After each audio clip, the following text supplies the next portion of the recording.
Namaste viewers, welcome to Gnanadevula channel. Today we will try to understand the meaning of the sutra, that is from Patanjali Yoga Sutras, the fourth, that is Kaivalya Pada, Kaivalya, there we will try to understand the first sutra of this Kaivalya Bhaga, Kaivalya Pada Bhaga.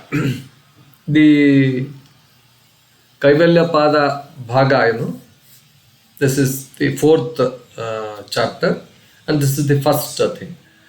The sutra is like this: Janmaushadhi-Mantra-Tapah-Samadhijah Siddhayah. I will repeat this: Janmaushadhi-Mantra-Tapah-Samadhijah Siddhayah.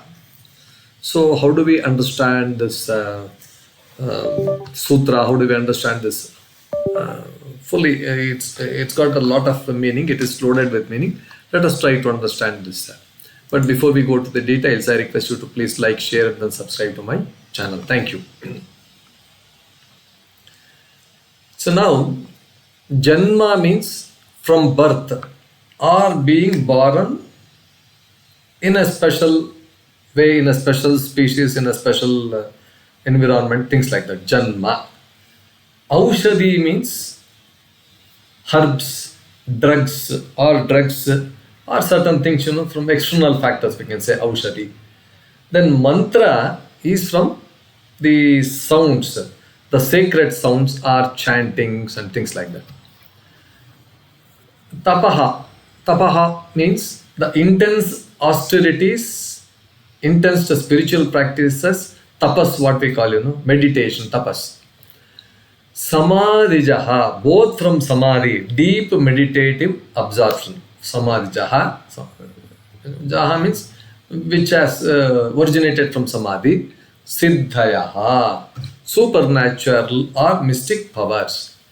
So, what does this exactly mean? The powers, the Siddhis,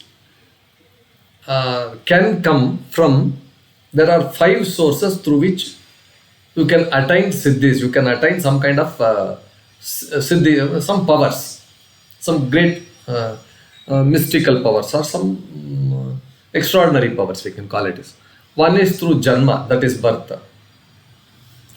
Some beings are born with special powers.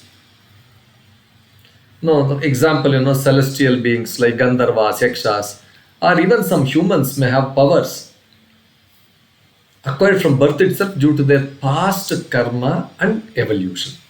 So now, to tell you one simple example, somebody sings very beautifully at a very young age itself.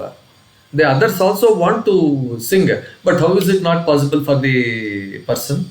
Because of this Janma, because of this previous birth and other karmas which are attached to this person, he is able to acquire, or he is able to acquire greater skills, greater powers. This is Janma. Aushadhi. This is a very important topic, herbs or drugs also. See, those days itself, certain powerful substances or herbs, like those used in ancient yogic and Ayurvedic practices, they can awaken subtle energies in the body. They can alter the position, they can alter the status of the mind. They can change the thoughts in the mind, which leads to unusual experiences or powers. However, this is not recommended in spiritual traditions because it is coming from external or sources and it is not a stable one. See, for example, if somebody uses some drugs, like LSD, or why LSD, even drinks also, when somebody takes some intoxicating drinks, their mind, their power of the mind gets distorted. It gets away from sync or away from the normal thoughts. This is the effect of the herbs. This is the effect of the drugs. So those days itself, he had, Patanjali had envisaged this Janma, birth, Aushadhi, that is herbs or drugs. There were some drugs, those days also. If you use them, you would get into some kind of a different mindset. It would alter your mindset. This is that Aushadhi. Then the third one is called as mantra, that is sound. Repeated chanting of mantras like Om, Gayatri, or whatever you have, it can awaken dormant energies in the subtle body. So sound vibrations have a very deep effect on the mind and prana, life force also. See, the sound energy, supposing if you are put in a very totally pin drop silence place where there's absolutely no sound at all, you will go mad. Similarly, if you are put in a place with a lot of marketplace, what they call as fish market, something like that. If you go there, your mind gets totally disturbed. Totally, it sets its thoughts in a totally different mood. That is the effect of mantra. So now the next one is tapaha, austerity. So there are certain religious, spiritual practices like fasting, like keeping silence, celibacy, living in extreme simplicity, what we call minimalism, minimal life, style, minimum, with whatever that is required for survival, sustenance. Only that much you use. You don't use all modern gadgets, you don't use all luxury things like that. This is tapaha, this is celibacy, or this is living in extreme simplicity. Fasting also, it gives you some kind of a thing, you start, you don't feel that tamasic nature, you feel sattvic nature when you are fasting. When you are silent, you get concentration, you can focus on certain things. Celibacy means you are not indulging in any of your things like, eating, drinking, sexual things like this. That if you are not, if you refrain from all those kinds of things, your thought process will be totally different. So this can lead to control over the body and mind, which can bring about powers. This can bring you some kind of powers. This is Samadhi. Samadhi means deep meditation. This is the ultimate, purest and highest source of Siddhi. When the mind becomes completely still, it's not wandering, it's totally nothing, it's not blank, you cannot call it as blank. It's all withdrawn and then kept there without going to any other outside. This is stillness and focused. That is Samadhi. It connects with higher consciousness, unlocking inner powers naturally. So, Patanjali mentions these 5 sources to show that Siddhis are not the goal, but rather byproducts of spiritual evolution.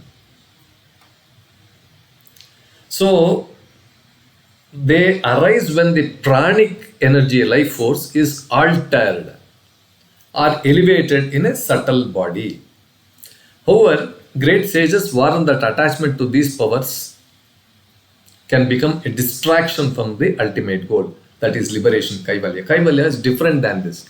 See, even Samadhi also, deep meditation also, I don't know, he says it is away from this ultimate, can become a distraction from the ultimate goal. Of course, we can understand Janma, we can understand Aushadhi, drugs, we can understand mantra, sound, we can understand tapaha. They may not lead to that ultimate reality. Even Samadhi also, he says,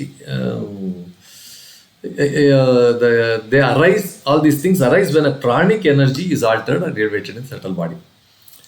So now, the key takeaway here is, while mystic powers sound exciting, They all, because they were beyond this normal activities. Certain things are beyond normal activities.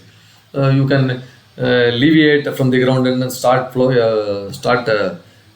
in air, something like that. They are all mystical powers. But real spiritual growth lies in self-discipline, purity, and deep meditation. So, not in chasing powers, not in these kinds of powers. I am trying to bring something. I am to what we call that magic powers. So magic, bringing that thing, bringing it. So this is not that what is required. True strength is mastering the mind, not just displaying miracles. That is what it says. Yes, with this explanation on this first sutra of the Kaivalya Pada, we will move on to the next in our next video. Please I request you to please like, share, and then subscribe to my channel. I request you to please go through this video completely, video talk, rather it is a talk. Go through completely, and then I request you to please post your comments also. Thank you. And like, share, and then subscribe to my channel also.